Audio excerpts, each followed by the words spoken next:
When my son was in Sweden, at the age of 10, in a class of 20 children, there were 3 transsexuals. If he used the wrong pronoun, he would get a written warning.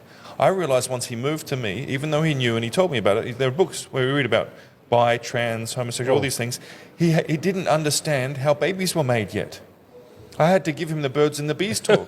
So in Sweden, per the curriculum, you learn about transsexual, gay, and children decide they're transsexual before they're taught the basic biology about how babies are made. Like that's something I don't have to worry about here, which I can mitigate security risk. I'm a former security professional. You are. But how do you stop that stuff getting pushed into your children in school if it's part of the norm? You know? And again, now in America, there's been cases which you can look up on the news where teachers made students dress up like the opposite gender, and not even like a choice, made them to know how it feels. I don't want somebody telling my son, you got to wear a pink dress and lipstick. You know, this is... Don't move to Sweden, brother. I'm not moving to Sweden. Sorry, love for all the Muslim brothers and sisters out there in Sweden, but I'm not moving to Sweden, man. Wow.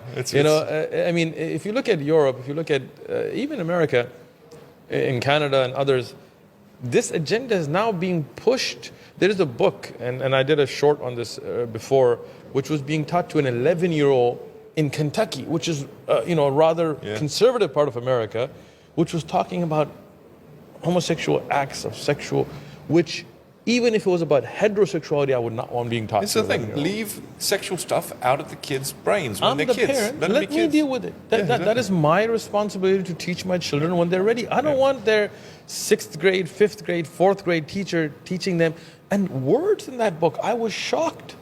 And this is why if you're not Muslim, Islam is the only solution.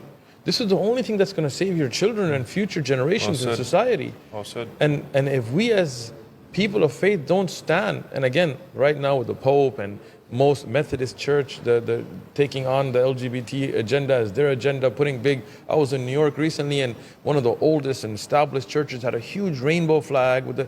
and I was thinking like those children being sent to Bible studies, they are going to be learning this in church. Oh, bro. Right?